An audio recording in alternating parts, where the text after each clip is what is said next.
요한복음 5장 10절에서 16절 말씀까지입니다. 봉독하겠습니다.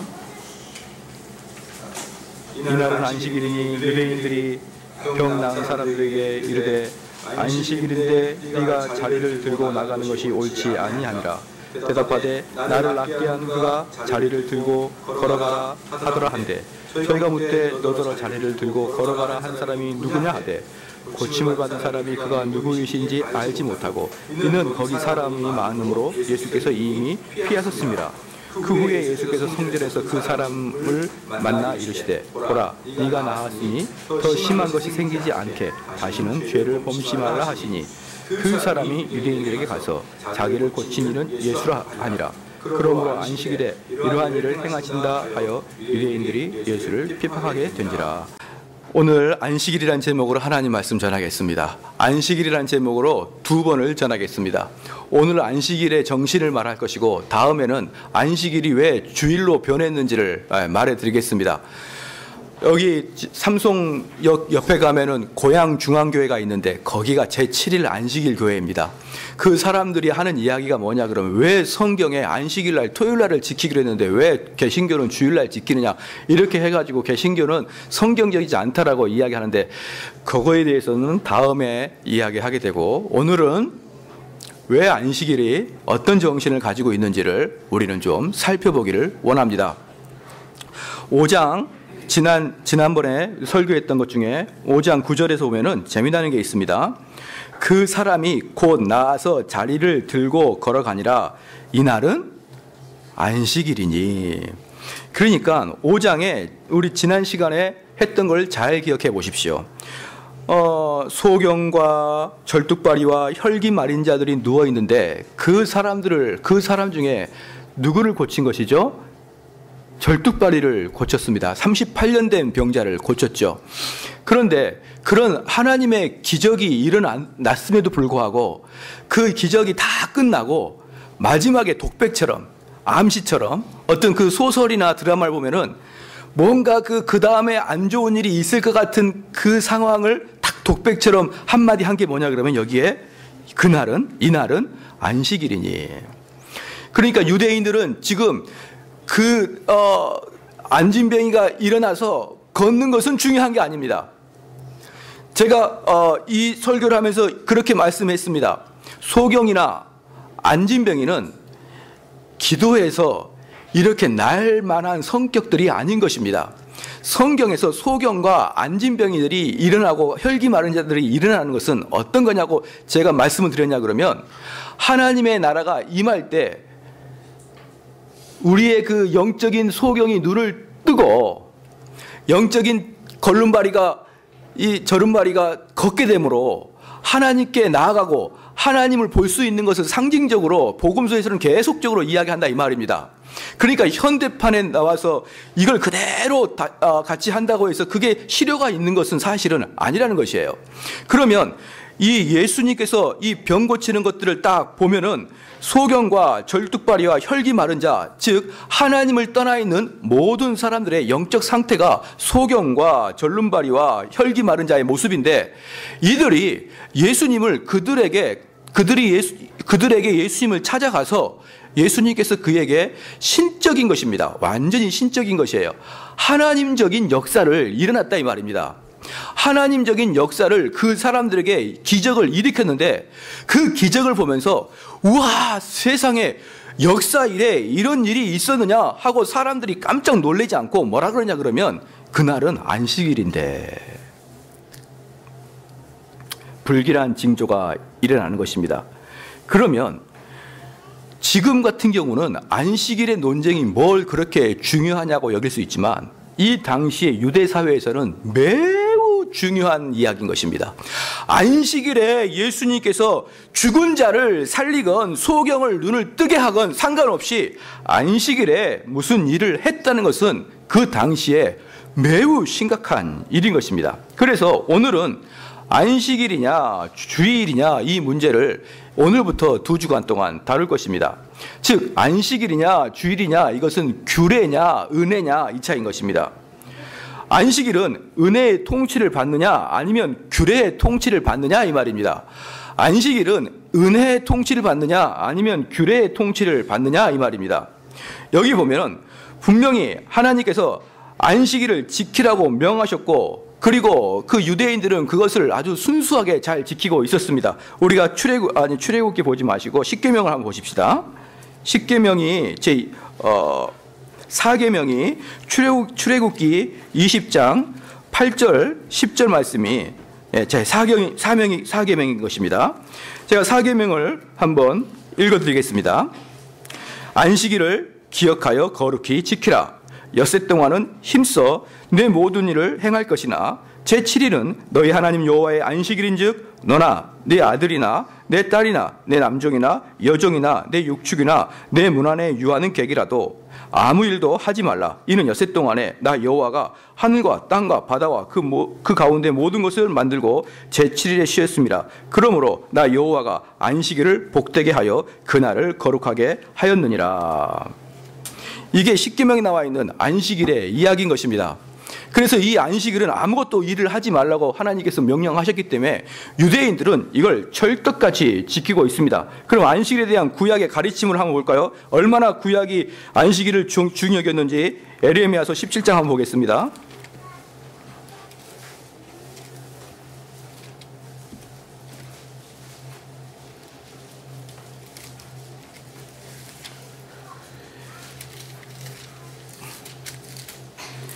예레미야 17장 21절 22절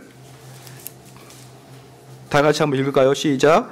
여호와께서 이같이 말씀하시되 너희는 스스로 삼가서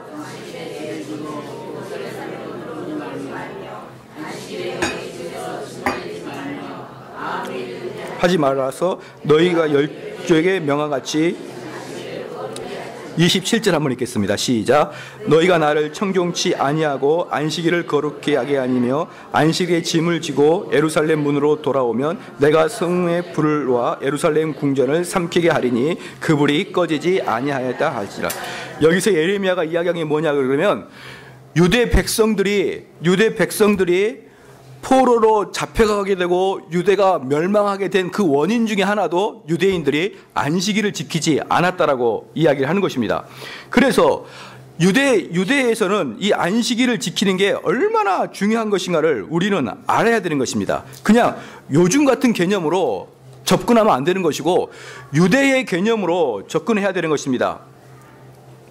그런데 문제는 뭐냐 그러면 안식일 날 일을 하지 말라, 아무 일도 하지 말라, 이렇게 하나님께서 말씀을 하셨는데 문제는 여기서부터 시작이 되는 것입니다. 그럼 일의 한계가 어디까지냐, 이걸 이제 궁금해하는 것입니다. 그럼 어디까지가 일이냐 이 말입니다. 사랑하는 성도 여러분, 그 부분은 하나님이 안 가르쳐 주셨어요.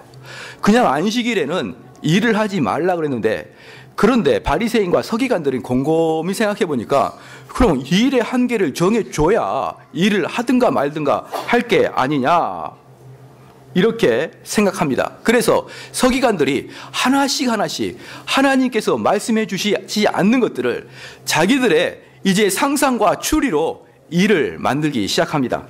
예컨대 이런 것입니다. 안식일에는 여행을 하면 안 되는 것입니다.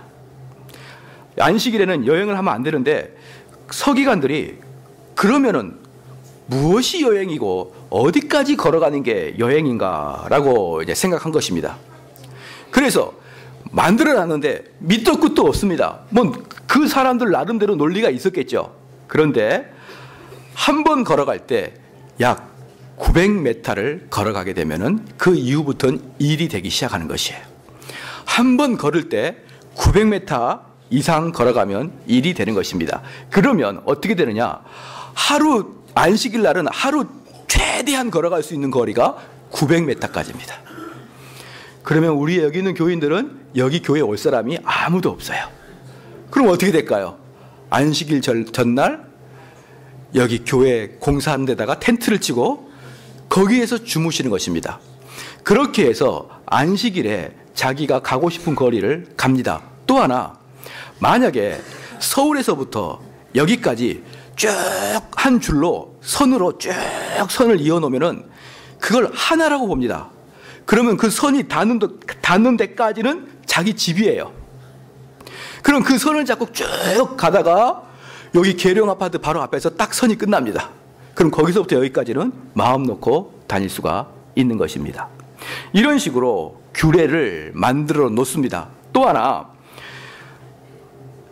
짐을 나르지 말라라는 안식일의 규례가 있는데 이 손수건도 들면은 짐이 되는 거예요. 그래서 이 손수건을 들면은 안 됩니다. 그런데 이들이 규례를 어떻게 나타났냐 그러면 이 손수건을 들고 오면은 일이고 이 손수건이 몸에 붙어 있으면은 옷의 일부기 때문에 일이 아니다라고 해가지고 그 손수건을 목이나 옷에다 꼬매가지고 다니는 것입니다. 세 번째, 땅에 침을 뱉으면 일이 됩니까? 안 됩니까? 땅에 침을 뱉으면 여러분의 입이 일을 하는 게 아니고 여러분들이 침을 뱉으면 땅이 움푹 파이잖아요. 그러니까 땅이 일을 하기 때문에 절대로 안식일 날은 침을 뱉으면 안 됩니다. 그런데 문제가 있어요. 침을 뱉었는데 땅이 움푹 패이지 않는 곳이 있습니다. 예컨대 바위 같은 데서는 뱉어도 돼요.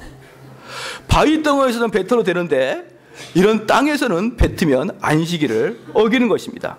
그러니까 안식일 날 그 사람이 경건한 사람이냐 진정한 종교인이냐 아니냐는 어떻게 평가하느냐 그러면 어디다가 침을 뱉느냐에 따라 달라지는 거예요. 아, 저분은 바위에다가 침을 뱉으니까 경건한 사람인 것이에요. 바로 예수님은 이러한 것을 혐오했습니다. 유대 지도자들이 만들어 놓은 이러한 안식일의 규례들에 대해서 예수님은 혐오했고 유대인들은 전체적으로 이 서기관들이 만들어 놓은 이런 규례들에 완전히 매여 있다는 것입니다. 예수님께서는 이걸 매우 싫어했습니다. 그래서 예수님께서는 이 일을 통해서 안식일을 깨버리려고 딱 마음을 먹었습니다. 하나님께서 안식일날 일하지 말라 이 안식일의 정신을 깨는 게 아니라 유대인들이 만들어 놓은 하나님과 상관없이 인간들을 옥죄고 있는 그 안식일의 규례들을 깨려고 완전히 마음을 먹고 있습니다. 마태복음 12장 한번 펴보겠습니다. 오늘 안식일의 논쟁에 대해서 알려 그러면 마태복음 12장을 한번 보는 게 좋을 듯 합니다.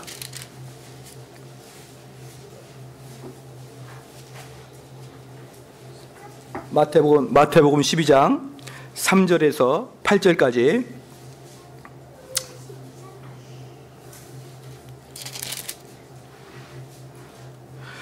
예수께서 가라사대 다윗이 자기와 그 함께한 자들이 시장할 때 한 일을 잊지 못하였느냐. 그가 예수님의 전에 들어가서 제사장 외에는 자기나 그 함께한 자들이 먹지 못하는 진설병을 먹지 아니하였느냐.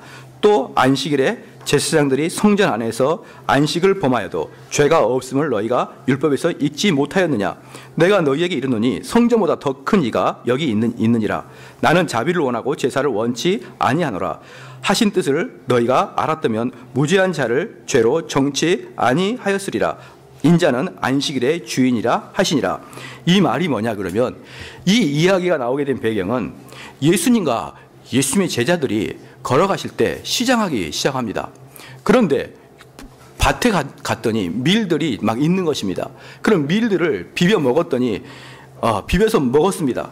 그런데 유대법에 의하면 나그네들은 밀을 까 먹을 수 있습니다. 그 유대법에 보면은 밀을 까 먹되 그걸 주머니 넣고 오지만 않으면 먹을 수 있습니다. 그것은 법에 조촉되지 않지만 언제였다 그날이? 안식일이었다. 안식일날 왜 손을 비비느냐 이 말입니다. 비비면 안 되는데 왜 비비느냐. 그래서 이제 따지고 들으자 예수님께서는 예화를 들어주십니다. 성경에 예화를 주시는데 다윗의 이야기를 합니다. 다윗이 잘 너희들 생각해봐라. 압살롬을 피해서 예루살렘을 탈출했을 때가 있었다. 그래서 압살롬을 피해서 예루살렘을 탈출할 때 수많은 사람들이 그 다윗을 따랐기 때문에 그들이 먹을 때가 적절치 않았다 이겁니다. 그런데 며칠이고 산이고 들이고 도망다니다가 보니까 배가 고팠습니다. 배가 고픈데 저기 앞에 보니까 뭐가 있다? 성막이 하나 있더라 이 말입니다. 그 성막은 누구만 들어가야 되냐면 제사장만 들어가야 됩니다. 근데 성막에 들어갔더니 제사장이 제사에 쓰려고 항상 비치에 두고 있는 떡이 있다 이 말입니다. 전설병이 있다 이 말입니다. 그런데 그걸 다윗과 다윗의 부하들이 다 먹어버렸다 이거예요. 다윗은 두 가지의 죄를 한꺼번에 진 겁니다. 첫 번째, 그 성막에는 제사장만 들어가야 되는데 다윗이 들어갔고, 두 번째, 제사장만 관리할 수 있는 그 전설병을 이 다윗이 다 먹어버렸습니다. 그럴 때 하나님께서 다윗한테 뭐라고 했느냐? 하나님께서 다윗에게 뭐라고 했느냐? 4절에 마태복음 12장 4절에 그가 하나님의 전에 들어가서 제사장 외에는 자기나 그 함께한 자들에게 먹지 못하는 진설병을 먹지 아니하느냐.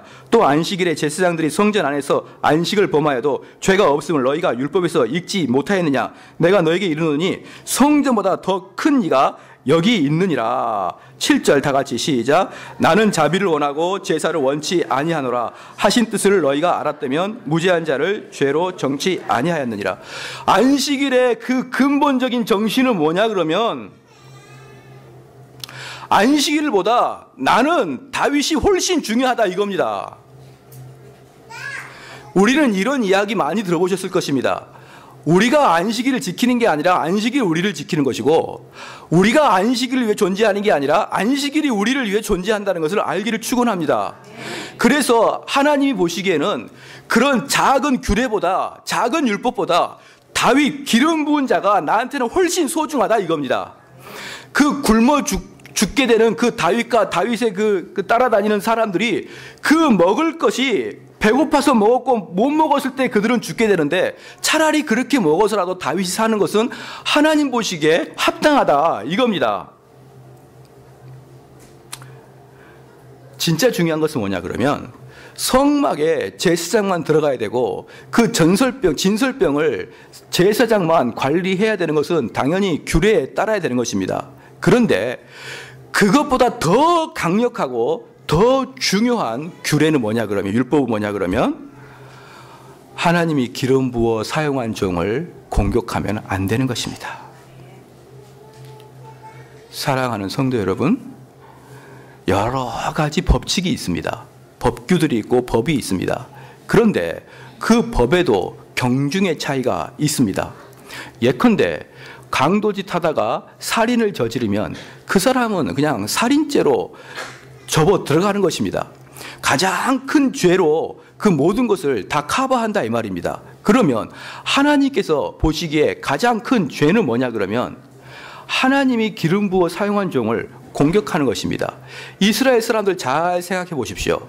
하나님의 종인 다윗을 죽이려고 쫓아다니면서 그 별로 쓸모도 없는 규례, 그 성막에는 제사장만 들어가야 된다는 그 규례를 지키려고 눈을 휘둥그리고 있는 이들의 모습을 보십시오. 하나님 보시기에 얼마나 어처구니가 없겠습니까? 자기는 살인을 해놓고, 그리고 살인을 해놓고 그 마음의 위로를 얻기 위해서 불쌍한 사람을 돕는 그러한 일들이 얼마나 어처구니 없듯이, 하나님의 사용한 다윗을 죽이려고 쫓아다니면서 이 유대인들이 성막 들어가는 법규는 지킨다 이 말입니다. 그리고 안식일의 진짜 정신은 뭐냐? 7절에 나는 자비를 원하고 제사를 원치 아니하노라. 그게 하나님의 뜻인 것입니다. 하나님은 그 안식일을 지키느냐 안 지키느냐 이 규례가 중요한 게 아니라, 그 사람이 진짜 그 다른 사람들을 불쌍히 여기고 사랑하고 있느냐 이 말입니다. 우리는 이 말씀 앞에서 우리의 신앙생활을 좀 돌이켜 봐야 되는 것이에요. 이 마음 속에는 우리 교회 각자에 대한 사랑과 사람에 대한 미움과 불신이 싹트고 있고, 또는 내 친척이나 내 친구에게 이 마음 속에는 분노를 가지고 있고, 이기적이고, 그가 잘 되는 게 배 아프고, 그가 못 되면 기분이 좋고, 이런 옳지 않는 마음이 있으면서 주의를 계속 지키는 것을 무슨 의로운 자라고 생각하는 거예요. 하나님은 원하시는 게 그게 아니다 이 말입니다. 하나님은 원하시는 게 그게 아니다 이겁니다. 우리 교회는 작기 때문에 부목사들이 없습니다. 단지 원로 목사님만 있을 뿐입니다. 부목사들이 많은 곳에서는 어떤 일이 생기냐 그러면, 부목사님들끼리 서로 알력이 있는 교회가 있습니다. 그래가지고 심지어 부목사님들끼리 서로 인사도 안 하고 식사는커녕 그냥 마주쳐도 서로 남남처럼 지나다니는 그런 교회도 있습니다. 그런데 그런 부목사님들이 서로 간에 불신과 서로 간에 미움을 가지고 있다가 앞에서 찬양 인도할 때는 경건한 척, 아니면은 사람들을 너무나 사랑해서 포용하는 척, 그런 표정을 짓고 예배 인도할 수 있다 이겁니다. 그런 예배는 하나님께서 가증히 여긴다 이 말이에요. 우리 성도들 간에도 마찬가지입니다. 지금 누군가 서로가 싫어한다 그러면 다 풀어야 됩니다. 하나님 앞에서 그거 다 풀어야 되는 거예요. 그게 하나님이 보시기에 합당한 예배라 이겁니다. 할렐루야. 이 속에는 온갖 쓰레기와 더러운 것을 가득 담고 있으면서 주일날 예배를 드림으로 나는 하나님께 했다라고 마음먹는 사람이 바로 유대인과 같은 생각이라 이 말입니다. 유대인 보십시오. 예수님께서 기적을 일으키니까 그 기적을 일으키는 곳에 하나님의 현존하심이 분명히 있었음에도 불구하고 유대인들은 걔가 안식일을 지켰느냐 안 지켰느냐로 눈을 휘둥그레게 까고 있다 이겁니다. 그래서 유대인들의 특징이 뭐냐 그러면 하나님께서 안식일에 일하지 말라 이렇게 이야기한 것을 자기 나름대로 규칙과 규례를 정해놓고 이 규칙과 규례를 어긴 사람은 다 잡아 죽이려고 마음을 먹고 있는 게 유대인들이라 이 말입니다. 한번 물어보겠습니다. 하나님께서 우리에게 안식일을 지키라고 하였습니다. 그러면 안식일을 지키면 우리에게 은혜가 임할까요? 안 임할까요? 임하게 되겠죠. 그런데 진짜 중요한 것은 뭐냐 그러면 안식일을 지킨다 하여 자동적으로 은혜가 되는 게 아닙니다. 이건 분명히 알아야 됩니다. 우리가 구원받을 때 선한 행위를 해야 구원받습니까? 아니면 선한 행위와 상관없이 구원받습니까? 선한 행위와 상관없이 구원을 받습니다. 할렐루야. 안식일을 지키는 것은 행위입니까? 은혜입니까? 행위 아닙니까? 그래서 우리가 안식일을 지킨다 하여 은혜가 자연스럽게 오는 게 아니라 이 말입니다. 우리가 구원을 받기 때문에 선한 행위가 나오듯이 우리가 은혜를 받기 때문에 안식일을 지켜지는 것이에요. 할렐루야. 이걸 분명히 알아야 됩니다. 이게 혼동되면 우리는 자꾸 카톨릭화 되는 것입니다. 우리는 안식일을 매주 지키기 때문에 은혜가 오는 게 아니고 우리 마음속에 하나님이 감당할 수 없는 은혜를 주시니까 이 안식일이 지켜지는 것이에요. 그런데 개중에는 어떤 사람이냐 그러면 내가 꾸준히 이 예배를 참석하는 게 무슨 벼슬인 양 생각한다 이 말입니다. 그 마음속에는 감동과 감화와 은혜도 없으면서 꾸준히 1년에 52주를 한 번도 빠지지 않고 참석했다는 게 그들의 명함에 써 있으면 안 된다 이 말입니다. 52주를 참석하더라도 이 마음속에 자비와 긍휼함이 없는 그러한 그 규례적이고 율법적인 그런 안식일을 지킬 수 있다 이겁니다. 그래서 안식일을 지킴으로 하나님께 자연스럽게 은혜를 받는다 생각하지 않기를 바랍니다. 그게 바로 예수님이 척결하고자 하는 내용인 것이에요. 얼마든지 안식일을 지키면서 우리는 이 속에 자비와 긍휼함이 없이 살아갈 수 있다 이 말입니다. 그러한 것들은 안식일의 정신과 전혀 관계없습니다. 그러면 여기서 재밌는 게 뭐냐면 다시 요한복음 보겠습니다. 요한복음 보니까 16절 5장 16절 다시 한번 읽겠습니다. 시작.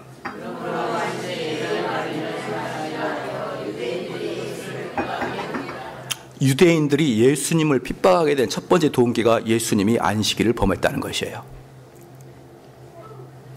그래서 결국은 이제 이 유대인들은 예수님을 핍박하기 시작합니다. 그리고 유대인들의 이 핍박은 유대인들이 예수님을 향한 핍박은 성공을 했을까요? 실패했을까요? 시작. 성공했지 않습니까? 왜 실패했다고 생각하십니까? 그들은 예수님을 못 박아 죽였습니다. 그래서 처음에 요한복음에 시작할 때 이 예수님께서 그 병자를 살리시고 그리고 그날이 안식일이었으므로 예수라는 사나이가 안식일에 일을 하네? 이렇게 생각했던 그 유대인들이 그때부터 예수님이 믿고 싫습니다. 그리고 예수님을 처단하려고 마음을 먹었습니다. 그리고 유대인들의 계획은 성공했습니다. 예수님을 결국 죽였었기 때문에. 이렇게 인간의 마음은 무섭습니다. 인간의 마음은 너무너무 무섭습니다. 예수님이 신적인 사람인지 선한 사람인지 기적을 베푸는 사람이 상관없이 자기의 규례에 맞지 않는다고 예수님을 끝까지가 죽였습니다. 그런데 예수님이 잡히시던 날이 언제였냐면 6월절 되던 해였습니다. 6월절이 다 됐는데 이제 6월절이 되면은 어떤 규례가 있냐 그러면 아무도 체포하지 못합니다. 우리도 8.15 광복절에 8.15 특사가 있듯이 이 유대인들도 6월절은 어떤 죄인들도 잡을 수가 없습니다. 그런데 하필이면 그날 밤에 이 날이 지나면 이제 예수님은 6월절이 돼버리기 때문에 유대인들이 예수님을 잡을 수가 없습니다. 그래서 밤에 이제 사람들이 열었습니다. 재판을 열었습니다. 이건 불법이에요. 밤에 이렇게 재판을 여는 건 불법입니다. 그러나 6월절에 죄인을 잡는 것보다는 덜 불법적인 것이에요. 6월절에는 도저히 죄인을 잡을 수가 없습니다.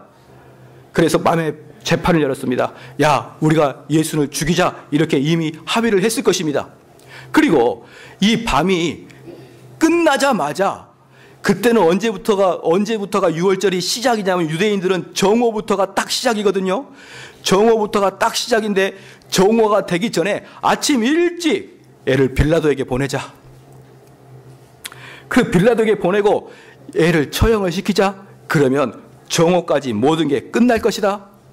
실질적으로 예수님은 밤에 재판을 받고 아침 일찍 새벽까지 그냥 가가지고 빌라도에게 가서 재판을 받습니다. 그리고 예수님은 6월절 바로 되기 직전 정오 이전에 십자가에 매달립니다. 얼마나 이들이 치밀하게 자기들의 규례를 어기지 않으면서 6월절에 죄인을 죽이지 않는 치밀함을 가지고 6월절 바로 이 직전에 1시간 전에 30분 전에 예수를 죽여버리고 편안한 마음으로 6월절 예배를 드리러 오는 것이에요. 사람들이 얼마나 무서운 존재인지 모릅니다. 그리고 그들이 싫어하는 그 죄인인 예수를 죽이고 나서 얼마나 시원한 마음으로 6월절 예배를 참석했겠습니까? 이제 다시 좀 전 상태로 가겠습니다. 이제 예수님께서 안식일을 어겼습니다. 그래서 이제 이들이 무엇을 했을까요? 위원회를 조직했을 것입니다. 위원회를 조직했어요. 이게 성령님 없는 종교인들의 모습입니다. 위원회를 조직합니다. 그리고 우리가 어떻게 저 젊은 예수를 책잡을까? 서로 논의합니다. 그래서 위원들이 모여서 이렇게 이야기합니다. 우리가 그 사람에게, 물론 이건 성경에 구체적으로 나와 있지 않지만 상상적으로 하는 이야기입니다. 우리가 그 사람들에게 세금 문제를 한번 물어보자. 세금을 우리가 로마 정부에 내야 되냐 안 내야 되냐 물어봅시다. 그래서 만약에 세금을 로마 정부에 내라 이렇게 그 젊은 예수가 말하면 그 사람은 유대를 배신한 사람이니까 그 사람이 메시아일 리가 없습니다. 그러니까 내라 그래도 그 사람은 잡힐 것입니다. 두 번째, 내지 마라 그러면 정말 좋습니다. 왜? 우리는 빌라도한테 가가지고 저 사람이 로마의 사회를 정복하려고 작전을 짜는 그런 독립군이기 때문에 쟤를 처단해 주십시오 라고 이야기하면 된다. 그러니까 세금 문제를 물어봐서 로마의 세금을 내지 말라 그러면 로마한테 반역자로 고소하고 세금을 내라 그러면 유대의 친일파처럼 그렇게 이야기해서 저 사람이 메시아일 리가 없다라고 저 사람을 혼냅시다. 그렇게 이야기했는데 마태복음에 뭐라고 했죠? 가이사의 것은 가이사에게, 하나님의 것은 하나님에게 바치라. 이렇게 해버려서 끝나버렸어요. 또 위원회가 또 모입니다. 모여봐. 예수를 저걸 죽여야 되는데 왜 죽여야 되냐면 안식일에 범했잖아. 쟤를 죽여야 되는데 우리가 어떻게 하면 죽일까? 좋아 걱정하지 마. 또 하나 아이디어가 있어. 여자 한 명을 간음을 시키자. 여자 한 명을 간음을 시켜서 그 여자를 현장에서 체포하는 거야. 체포해서 그 여성을 예수께 끌고 나오는 거야. 그래서 예수님 발 앞에 철푸덕 던진 다음에 예수님 이 자를 어떻게 하면 좋을까요? 라고 이야기하면 아마 그 사람은 어쩔 수 없이 아마 걸리게 됐다. 왜냐? 첫 번째, 그 사람을 돌로 치라 하면 어떻게 될까요? 아니, 저 사람은 평상시에 그렇게 사랑을 외치던 사람이 아니, 저 여자를 돌로 치라고 하다니 인자함이 없다. 그래서 그 사람이 메시아일 리 없다라고 이야기하면 되고, 그러면 그 사람을 용서해 줘라. 그럼 또 무엇이 문제가 될까요? 실정법을 어기는 자가 된다. 그러면 그 사람은 또 법원에 고소하면 된다. 그 사람은 이제 된통당했다. 이제 그래서 여자를 끌고 이제 가늠한 여자를 끌고 예수 앞에서 갑니다. 그냥 발 앞에 던져놓고 예수여, 이 여자는 현장에서 가늠한 여자인데 어떻게 하면 좋습니까? 라고 할 때 예수님께서 뭐라고 하셨죠? 죄 없는 자가 돌로 치라. 그래서 예수님은 이 유대인 종교위원회에서 모여서 예수를 함정에 빠뜨리고자 했던 그 많은 사람들의 함정을 유유히 빠져나갑니다. 바로 이게 성령님이 계시지 않은 종교인들의 모습이에요. 성령님이 계시지 않은 종교인들의 모습은 얼마나 사악한지 모릅니다. 얼마나 사악한지 모릅니다. 종교교회사에 보면은 이런 일이 있습니다. 루터가 나오기 이전에 한 100년 전부터 유럽에서는 종교개혁의 기미가 있었습니다. 종교개혁의 기미가 있었는데 그 중에 아주 유명한 사람이 얀 후스라는 사람이 있습니다. 얀 후스라는 사람이 있었는데 이 사람의 그 저작과 그 사람의 논리는 많은 종교개혁자들에게 공감을 주고 감동을 줬던 내용들이 있습니다. 그런데 얀 후스가 종교개혁의 선구자인데 루터보다 100년 이전 사람입니다. 그 사람이 글을 써가지고 수많은 유럽에 있는 사람들이 이 사람의 말이 맞다! 라고 하여 그들을 추종하였습니다. 그럴 때 로마 교황파들의 그 군사들은 이 사람들을 너무너무 잔인하게 학살했습니다. 그래서 이들이 어디로 갔냐 그러면 보헤미아라고 유럽의 그 보헤미아로 다 모였습니다. 그 보헤미아는 그 독일 근방에 있습니다. 보헤미아로 사람들이 다 모였습니다. 유럽의 종교개혁자들은 루터가 나오기 전 100년 전에 보헤미아로 사람들이 다 모였습니다. 그런데 보헤미아에 모였는데 그 로마 교황이 어떻게 그 사람들이 얼마나 싫었는지 저들을 죽이지 않고서 내가 잠을 잘 수가 없다 그래가지고 그 개신교를 추종하는 그 보헤미아에 있는 사람을 제외한 모든 유럽이 교황주의자였거든요. 그런데 모든 유럽에 공고를 붙입니다. 근데 그때 군대를 모집하는데 그 군대의 이름이 뭐냐 그러면 바로 십자군이에요. 아십니까? 우리는 십자군이 이슬람만 공격했던 게 아니고 같은 교회 안에서 자기들과 사상이 다르다고 하여 그들을 쓸어버리기 위해서 온 유럽에다가 공고를 붙였는데 십자군을 붙였는데 어마어마한 사람들이 모여듭니다. 그리고 교황이 이렇게 이야기합니다. 너희들 십자군 전쟁에 참여한 사람들은 이전의 죄와 이후의 죄가 모든 게 용서될 것이다 라고 면죄부를 줍니다. 면죄부를 주고 그래서 십자군에 참석해가지고 만약에 전사를 당하면 너희의 선조들과 너희의 후대들도 천국에 갈 것이라는 그런 사명감을 고취시키고 이들이 칼과 창을 들고 보헤미아에 진군합니다.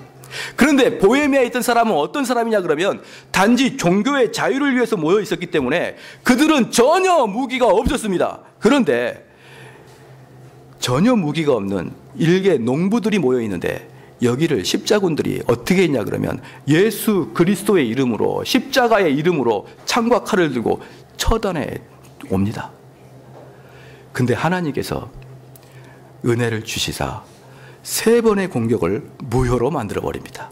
십자군이 3번이나 결집을 해서 공격했는데 무효로 만듭니다. 그리고 완전히 승리를 보헤미안에게 줘버립니다. 근데 그때 교황주의자들은 예수 그리스도의 이름으로 살기가 등등하게 개혁교단을 쳐부수기 위해서 왔다 이겁니다. 걔네들이 누구의 이름으로 왔다고요? 예수 그리스도의 이름으로. 예수 그리스도의 이름으로 내 형제를 죽이고 그리고 전쟁에 참여하기 전에 신부에게 기도를 받고 신부에게 무슨 기도를 받았겠습니까? 하나님, 저 악한 이단들을 물리쳐서 하나님께 영광을 돌리게 하여 주시었고 우리 교황을 반역하는 저들을 죽이게 하여 주시옵소서라고 기도하고 그들은 진군했다 이겁니다. 그때 로황주의자들이 개혁교단에 있는 목사들 하나 잡으면은 얼마나 잔인하게 죽였는지 모릅니다. 온몸에 껍질을 벗기고 장작불에 태워 죽였어요. 그게 누구의 이름으로 시행됐다고요? 예수 그리스도의 이름으로 시행됐습니다. 성령이 떠난 종교는 무섭습니다.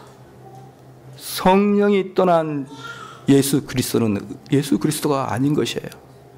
너무너무 사람을 강팍하고 무섭게 만들어버립니다. 은혜가 떠난 종교인은 사람을 죽이고도 절대로 자책감을 느끼지 않습니다. 왜냐하면 자기가 하나님의 일을 하고 있다고 생각하고 있기 때문에 그렇습니다. 누가 그랬죠? 바울이 그랬습니다. 바울은 사람을 죽이러 다니면서도 자기는 하나님의 일을 하고 있노라고 이야기하였습니다. 사랑하는 성도 여러분, 지금 이 자리에 앉아 있으면서도 여전히 마음은 강팍하고 여전히 마음은 하나님을 두려워하지 못하고 있으면서 내가 교회에 참석하는 것을 무슨 선한 일인 양 생각하는 경향이 있다 이겁니다. 오늘 이 시간에 성령의 은혜 받기를 축원합니다. 여러분은 다른 것보다도 예수님께서 원하시는 자비와 긍휼하심이 있어야 되는 거예요. 할렐루야. 자비와 긍휼하심이 있어야 되는 것입니다. 한번 보십시다. 제가 수요일 날 그 말씀을 전했습니다. 예수님께서는 가만히 보면은 죄를 책망하시고 또한 예수님께서는 죄를 범하지 말기 원합니다. 그런데 예수님이 끝까지 책망하지, 그러니까 마지막까지 책망하지 않고 용서해 주셨던 죄들이 전부 다 도덕적인 죄예요. 도덕적인 죄입니다. 예를 들어서 간음한 여자 다 용서해 주십니다. 할렐루야. 얼마나 은혜스럽습니까? 그 다음 도적질하는 세리 용서해 주십니다. 사회를 혼탁시켰던 그런 민주화 같은 투사들, 사람을 죽였던 사람들도 예수님은 용서해 주십니다. 그런데 예수님이 용서해 주시지 않는 두 가지 죄가 있습니다. 그게 뭐냐 그러면 첫 번째, 종교적인 죄는 용서해 주지 않습니다. 예컨대 우상 숭배나 그리고 하나님의 은혜가 떨어지게 하는, 즉 교리를 잘못 설명해 준 것은 용서하지 않습니다. 종교적인 예수님께서 용서하지 않는 그 종교적인 죄는 교리적인 문제가 잘못된 것은 용서하지 않습니다. 그건 분명히 바로잡습니다. 두 번째, 예수님께서는 그 공동체를 파괴하는 것들을 용서하지 않습니다.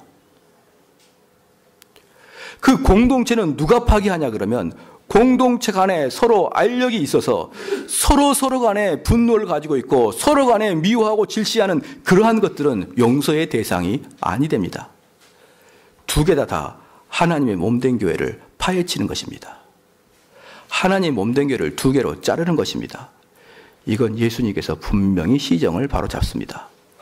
그러나 도덕적인 죄는 얼마든지 용서해 주십니다. 그래서 제가 이렇게 말했습니다. 누군가를 비난할 때 우리 스스로도 생각을 해보십시오. 저 사람이 목사 맞아 라고 이야기할 때 무엇으로 이야기하죠? 도덕적인 문제로 이야기합니다. 저 사람이 장로 맞아 할 때도 도덕적인 문제로 이야기합니다. 그런데 예수님은 그거 별로 관심 없었습니다. 사랑하는 성도 여러분, 예수님은 긍휼함과 자비를 원하시는 거예요. 우리 교회 안에서 서로 간에 반목하고 질시하고 미워하는 것들은 하나님께서 절대로 원하시는 게 아닙니다. 같이 봉사하다가 서로 마음이 안 맞을 때가 있습니다. 같이 교회 일을 하다가 틀어질 때가 있습니다. 그럴 때 집에 곧바로 가서 하나님께 용서해달라고 기도하십시오. 하나님, 내가 쓸데없이 봉사하다가 괜히 남을 상처만 줬습니다. 남 마음속에 상처만 줬습니다. 그래서 저도 이 개혁주의적 관점에 의해서 우리 교회에서 제가 용서하지 못하고 꼭 짚고 넘어가야 될 일이 있습니다. 다른 사람에게 상처를 쉬이 주는 사람은 저는 절대로 용납하지 않습니다. 그 다른 사람에게 상처를 준 만큼 제가 담임 목사로서 그 사람에게 상처를 줄 거예요. 다른 사람에게 상처 절대로 주지 마십시오. 그거 하나님이 싫어하시는 것입니다. 상처는 암적인 존재입니다. 한번 상처받으면 절대로 회복 안 됩니다. 그러니 절대로 상처 주지 않기를 축원합니다. 지피지기면 백전백승이라고 했습니다. 내가 그 사람을 알면 백전백승인 것이에요. 또 하나, 내가 입장을 바꿔놓고 생각하면 내가 그렇게 이야기하면 안 된다는 걸 분명히 아실 것입니다. 내가 들어서 내가 상처받을 일은 다른 사람에게 안 하기를 축원합니다. 광고할 때는 아멘이 크게 하고 하나님 말씀 전할 때는 아멘을 적게 하고 그러면 안 되는 것입니다. 내가 들어 상처받을 일은 다른 사람에게 상처를 주지 마십시오. 생각해 보십시오. 입장을 바꿔놓고 한 번만 싹 생각해 보십시오. 그러면 자기도 그거 들으면 상처받습니다. 그런데 우리는 이러한 것들이 너무나 자주 교회에서 이루어지는 걸 볼 수 있습니다. 그래서 제가 제일 안타까운 게 뭐냐 그러면 갑자기 교회는 어느 교회니 갑자기 실족해가지고 막 인상이 울그락불그락 그럽니다. 그럼 목사님들은 그게 아주 눈에 걸립니다. 그래서 찾아가서 무슨 일이 있습니까? 라고 물으면 뭐뭐뭐 사람으로부터 상처를 받았다라고 이야기를 들을 때 제 마음이 가장 아픕니다. 이 교회는 서로 자비를 베푸는 곳이지 서로 상처를 주며 서로 이기는 곳이 아닌 것을 알기를 축원합니다.